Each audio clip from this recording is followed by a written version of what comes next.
Hello, thank you for joining me. I'm Stephen Englander and this is my business show Between the Spreadsheets. Tonight we're going to be looking at humour in business and Russia. I mean, they might be the same thing, and a few other things.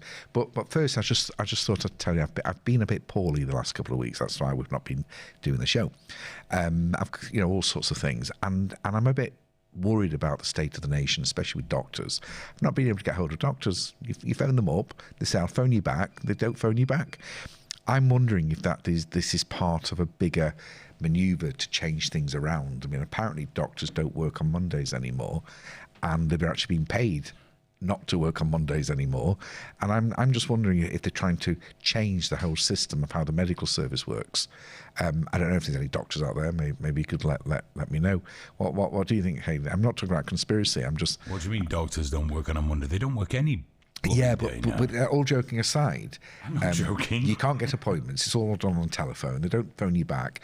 I ended up being carted off to the hospital in an ambulance because I couldn't speak to a doctor, and they didn't like my symptoms, so they got me in, and I had a cheese sandwich at the end of the day, so it wasn't a total loss. But yeah, I mean, everything seems to be falling apart, doesn't it? High inflation, high oil prices being hiked everywhere. All the national services that were pretty good at one point, you're struggling to get hold of it. I mean, do you think they're trying to push people into a much bigger hospitalisation thing, where hospitals become the centre point of everything? Or I don't know. It's interesting that I'm trying to think of a business model that would work in the same way. I'm just not sure. If any business model worked in that way, it would be illegal.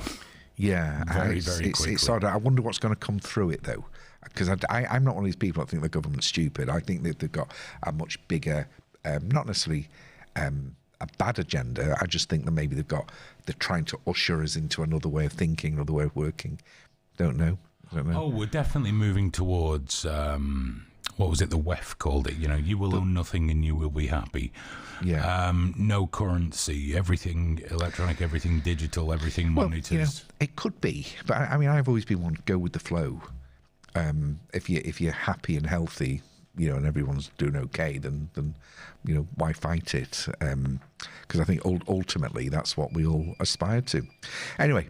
I wasn't going to lecture on that. And before I go any further, I was reading an article in the paper earlier, and I just want to wish the best of luck to the fitness Eatery Bosie Body Bar.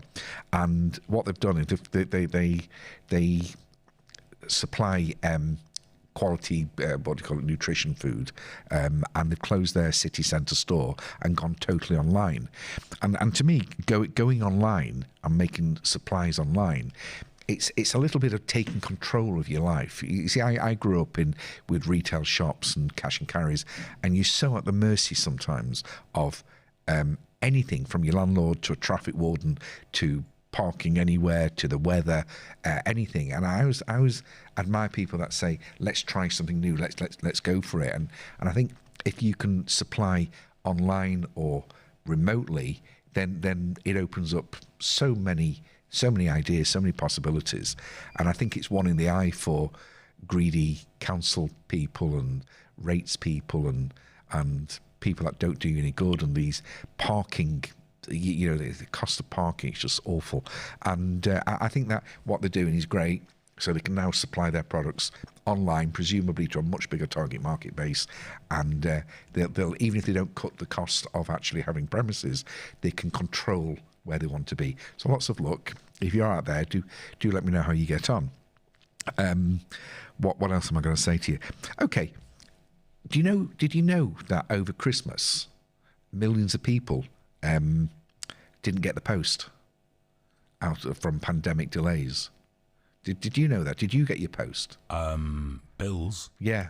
I didn't realise people still relied so heavily on the post anymore.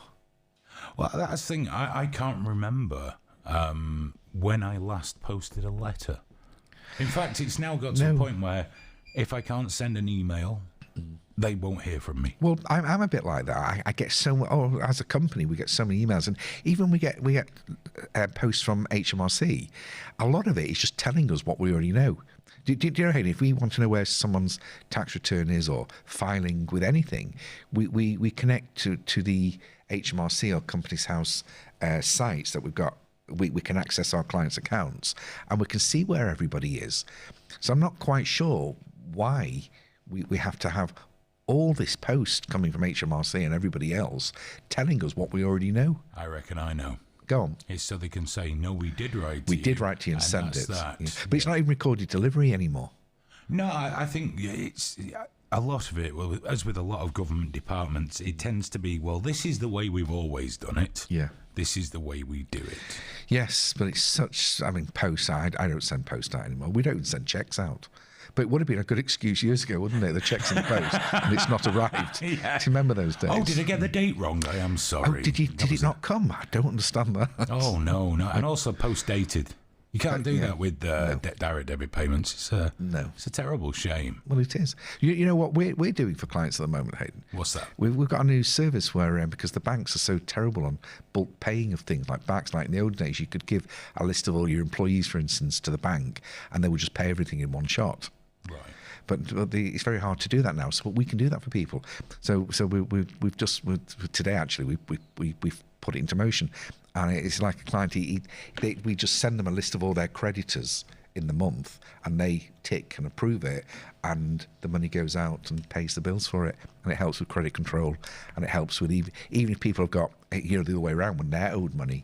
We can get them insurance on the debts and all sorts of things. It makes life so much easier. You can carry on doing what you're supposed to do. Well, that's right. Do you accept post-dated checks? Well, it doesn't work like that. In fact, you can just say, right, 1, 2, 3, pay tomorrow. 3, 4, 5, pay on Tuesday. And it's all done in one go. And we do it for you. As outstanding as that is, I'm going to admit, and I know I shouldn't be taking this off piece, but the ancient art of kiting. Of what? Of kiting. Oh, kiting checks. Has taken a dump. Oh, it's gone. Checks have gone. People don't know what checks are anymore. So my dad never wrote one with the right date on. Oh, there's so many tricks out there. But just going back to the post office as well. You remember that software, that Horizon software? That gave a few years ago. It gave out errors on the post office receipts and the accounting procedures, and lots of postmasters all over the country were being sued and accused of had the thieving. Lives destroyed, didn't they? Yeah, they really cost them did. fortunes. So they've finally the civil courts have said that these people should be compensated. Oh, yeah, I remember reading about it, but for some of them it's far, far too late, isn't There's it? a lot of stuff that goes on in business that not just the government but big firms attack smaller companies, and they don't always have any way of defending themselves. A lot of them, I see it all the time, they just pay it to get rid of the problems. There were prison sentences associated with that as well. Yeah, well, there were. So now they're getting damages. That'll be next. At the moment, it's the civil. The civil claims. So I'm not impressed, Stephen. I'm not impressed at all. No, but I'm not. Well, there's sort of stuff like that going on all the time, and it's not fair.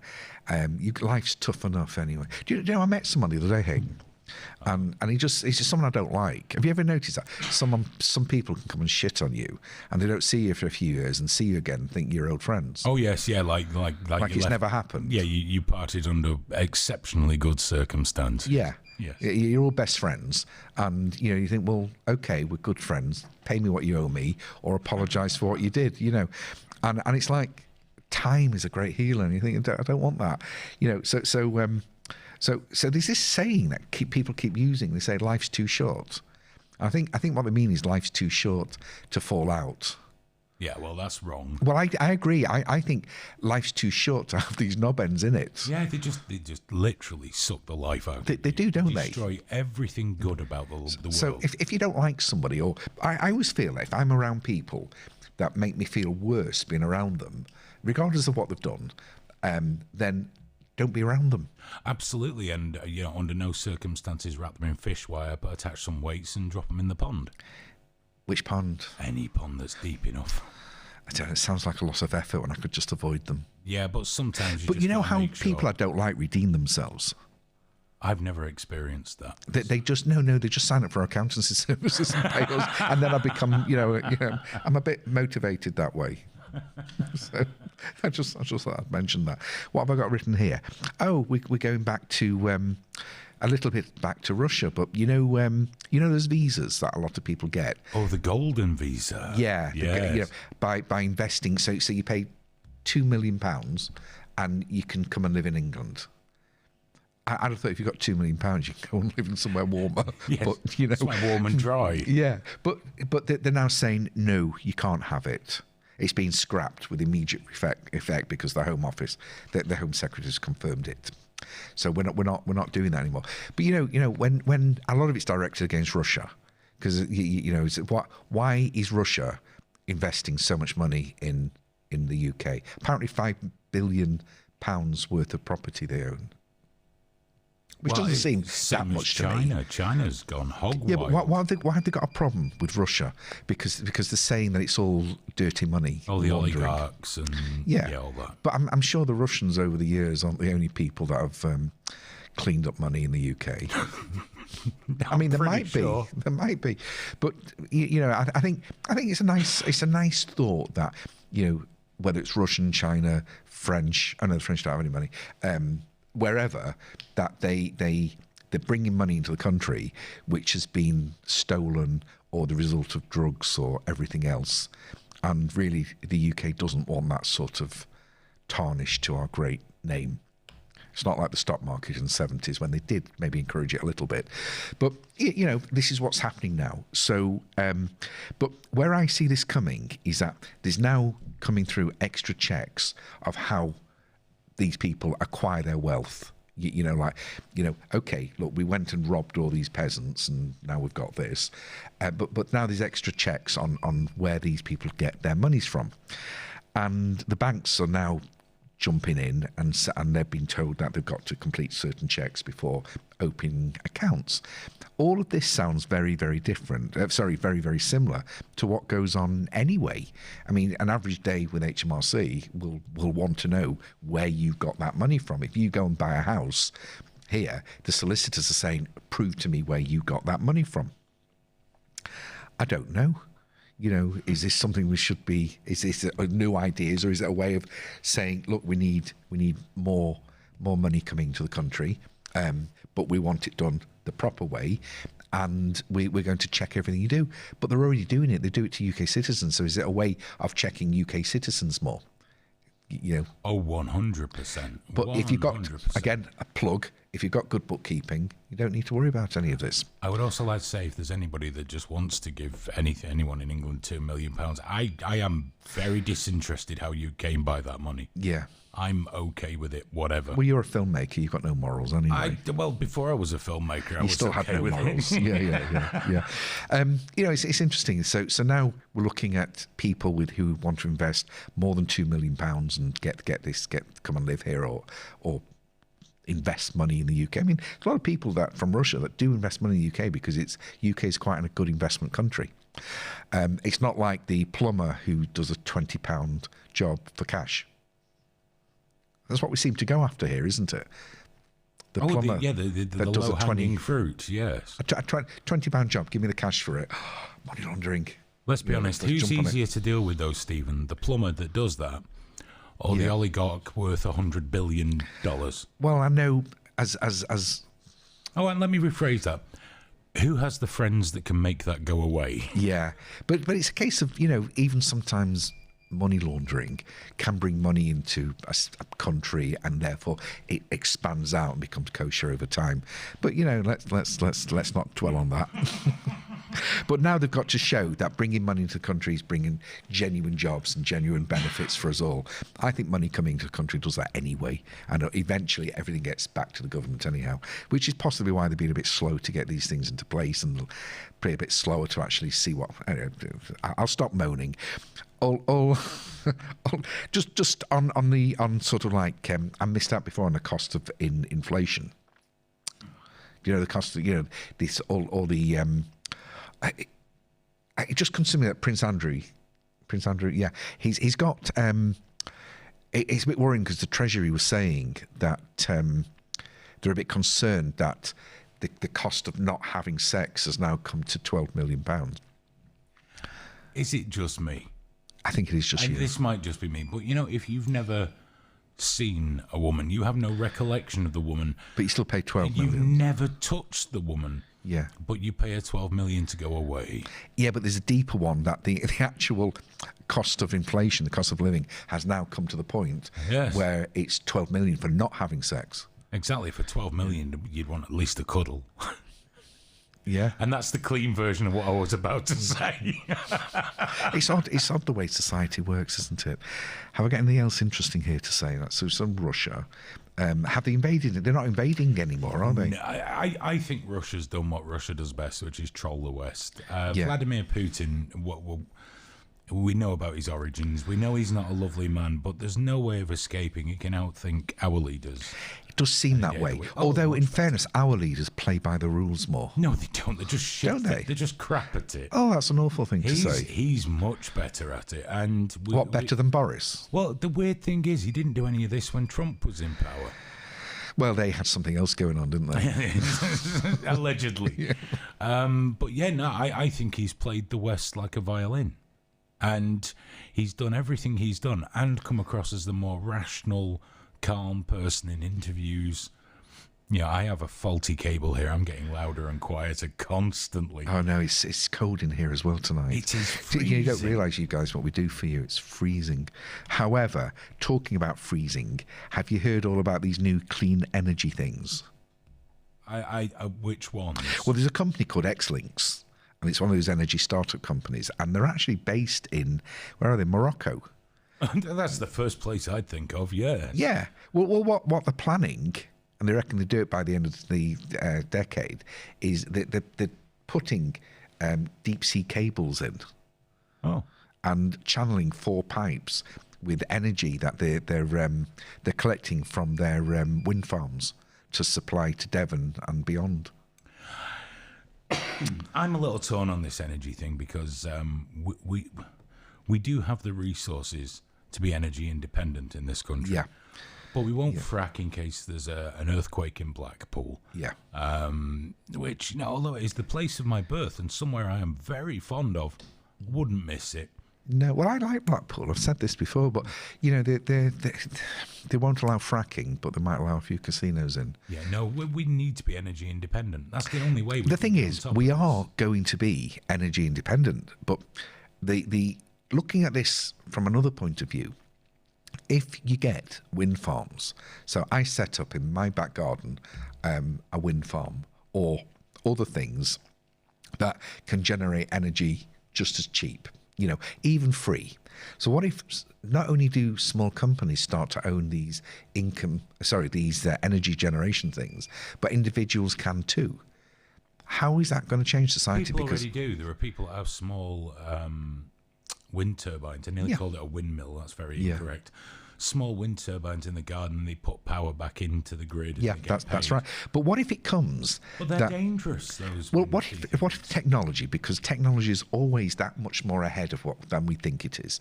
So what if there was a way where people started to become energy independent? Cars generate from solar power. That's another reason you'll be seeing the price of electricity go through the roof as we move more into electric cars. Yeah, they've got to replace that fuel. Well, but what if we stop needing the grid? What if we could do these things ourselves?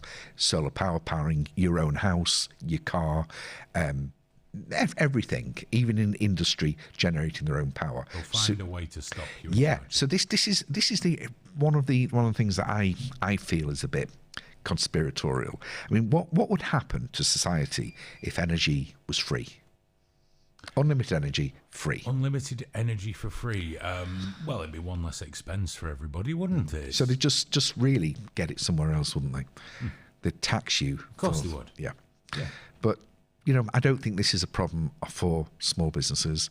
I just think it's interesting that how much we depend on things that shouldn't be controlled, but they are controlled. Yes. So it's water's the one that kills me. Water, yeah. You charge me to take water away from my property, including rainwater. Yeah. So I'm charged to remove something I have no control over. Yeah. But in fairness, Hayden, stop weeing in the garden. No, I piss in my neighbour's garden. Thank you very much. I do it over the fence. I don't know what to say to that one. I've been a bit poorly, and my mother keeps telling me I should listen to her. My partner Melanie keeps telling me I should listen to her, and my sister keeps telling me I should listen to her. And I tried to say that I've spent half my life sort of blanking out when women talk to me. And you made a point of that this afternoon, didn't you, Hayden? About not listening to women. Kind of. It's those times when your brain catches up and just whispers gently into your inside ear, says, "Oh shit! What have I just agreed to?" Yeah, what have I agreed? Why did you just nod? Yeah. What did you just nod? But I've noticed that we do have some kind of subconscious means of not getting in too much trouble. But do you know this goes on in business all the time? Do you know the amount of people that enter into deals, but they're not really listening? And when the contracts come, it's yeah. And the bigger ones are these software companies that they paint a picture of something fantastic, but it never quite works out as you think it is. And you come a cropper. Marketing firms, sales agencies, and anything like that. I think you know what? Look at the contracts, and if you don't feel like looking at contracts, I know it's all exciting, but I don't believe them. So email me. I'll have a quick look at the contract for you. I've probably already got copies of them anyway, because I fall for it as well. I also don't always listen to these things. Do you know what I was reading? Hey, another thing, because I read a lot. Do you know they're now trying to make infrastructures and roads more resistant to climate change? Are they? Yeah, all over the world. They're trying to do that. And my thought of anything to do with the infrastructure of a country is money well spent, because even if it doesn't work, it's creating jobs and it's creating movement and it's tidying places up. So I think that if it's on the back of making roads more resistant to climate change, but all you're really doing is the resurfacing it, then why not? Well, I'm just wondering what climate change we're having in Manchester that our roads are suffering. Do you think it's climate change? No, it's just roads are terrible. Lack of regular maintenance. Yeah, there is that. But there are planning to make. Why not farm it out to small, to local businesses? There's too much. Do you know what? We're going to bankrupt this country. What are they looking at spending? It's the largest spend of any government. Yeah, but if a country spends the money on things of infrastructure and they pay people that live in the country that are going to That's the respend problem, it. Isn't it? Look at the clean air zone, the new idea of congestion charge through the back door. I thought they're shelving that, aren't they? Well, they're trying to, but they were going to pay a French company to run it. Yeah. And that, to me, that's... Yeah, but the French company might run it, but the chances are it'll be UK employees. Yeah, but I want it to be a UK company. Well, maybe there's one that can do it. Let's put the tendering in. Yeah. Well, we're the men for that job. Well, just onto tendering. There's a lot of jobs that go on that in fairness to the councils and local governments, they will deal with smaller firms that want to do but this. Here's the thing: we're not nearly bent enough for government tender. No, I'm not thinking of tendering anything. I'm looking at people watching this programme that might want to tender. Now, you can go online and you can go and look at any site. Just put in tendering contracts and write it into Google or something, and it will take you to the relevant councils. And do if you're in the business of supplying these types of services or anything, do contact them. I mean, the government's tender out for food supplies in schools and everywhere. Everything, there's roads, so many buildings, PPE, yeah, for the next bout coming back, yeah. And then sometimes you were saying before, Hayden, you were just about saying that we're not bent enough to be in the tendering business. But this is a little query I've often thought. If you want to run a business, do you have to be an expert in that business, or can you hire experts? So if I wanted to be a hairdresser, which I know nothing, I struggle even brushing my hair sometimes, but would it be feasible if I've got the business skills to open up a hairdressing shop and employ hairdressers to run it? You know what I think? Go on. I think for small business, yeah, you have to be able to do it yourself. If people let you down. For a small, but even a manager-run business, usually they're owned by people that are in that industry because that's what they know, that's what they can do. Well, it's all about people letting you down, isn't it? So if but sometimes an agreement with somebody who is happy running production and somebody else doing the business end, it doesn't. Do you really need to know that business inside? Do you need to be a hairdresser to run a hairdressing business? Do you need to be a mechanic to run a car service company? I think all businesses are the same. Yeah. They're all. And I learnt this from somebody not sat very far from I know. I think they are the set of same. systems. There are a set of systems. This is what we say. We say there's 4 tenets of making money. There's only 4 ways. One, you can be an employee, which means you're selling your time to an employer. The other one, you can be an investor, and an investor, you give someone money and hope you get a return, or you can run a business. You can be a trader. You can, and the final way, which is, it's not necessarily the best way, but it's the way I prefer, is that you become a business owner. And people say, well, what's the difference between being a business owner and being a trader or running a business? And it's a very simple idea. A business is all about a set of procedures and systems that you put together in order to generate a profit. So do this, do that, and you get a return on it. When you own a business, if you're a business owner, then the same thing applies. It's a set of systems and procedures put into place to make money, but without you. And that's the key. Turning a trade into a business means you've got to eliminate yourself, and just you come in as part of it when you want to change direction or grow it. It's a bit like a combination between an investment and a trade, except you're not actually working in the business, you work on it, and that's where we want to end up. Elon Musk personally could not build a space rocket, and I doubt he could dig a hole. But he doesn't have to. No. And so this is what I'm saying. Just because you're a hairdresser doesn't mean say you can't run a pub.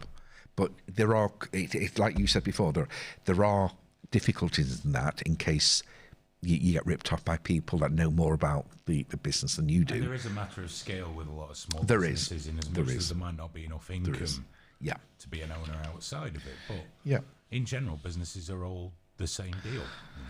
We're running out of time now, but I must tell you about a gentleman called Matthew Carpenter, because I was going to say, is it important to have humour in business?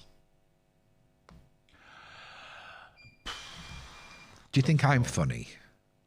Sometimes, yes. Yeah, I'm glad you think so. Well, yeah, you're my friend. I'd be a dick if I said, no, you're dreadful. Hayden, you're the worst human being on the face of the earth. You could say that anyway, and you'd still be what you are. A wonderful, rounded, warm human being. Do you think it's a valuable skill to be funny in business? I think anything that can endear you to people. Well, I think so. I like humour in most things except the bedroom, and that's where I have most of it. But I find that humour, it sort of makes people think, because when people laugh, it generally means they've seen something from a different angle, and I think it can make a conversation a lot easier. It makes things flow. It doesn't actually make people realise that you are listening, because you can't be funny if you're not listening to what people are saying, and then you get a message going out.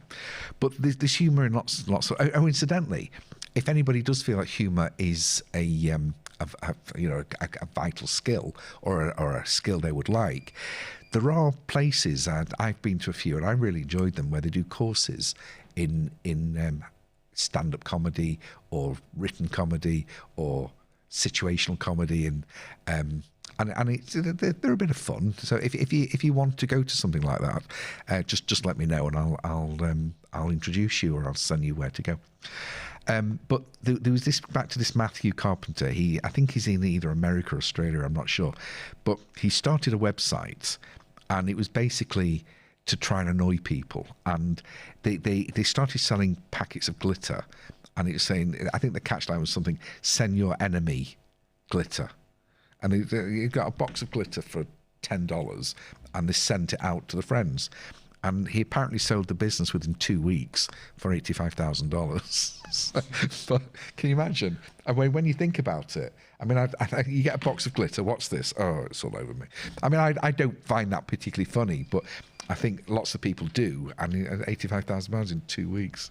That's not a bad little turnaround. It's not. It's not. That's perfectly acceptable. Yeah. And on a final note, I keep getting this. I don't know if it's spam or just advertising information about domain names, telling me that a domain name, which would be in our case www.accountsdirect.biz or .co, and telling me how valuable it should be, and how they're charging thousands of pounds for domain names, and they cannot believe that when someone actually phoned me for one, that I didn't care, because I said that the value of a domain name for a small firm is the energy that you put into it to make it valuable.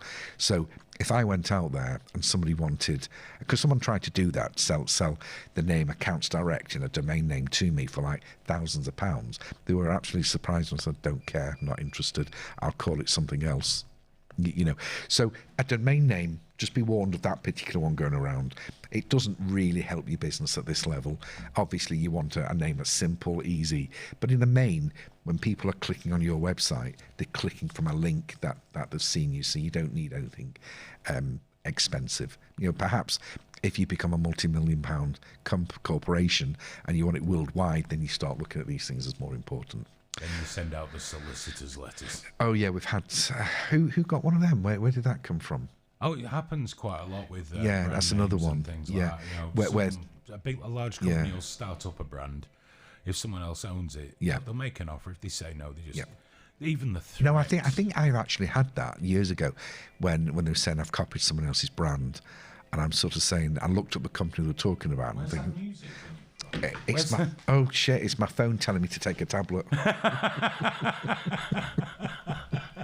They were saying that I was copying their brand, and then I said, hang on a minute, I was trading this brand 20 years before this company was formed. I've been selling videos of sexy dwarves for 30 years, sir.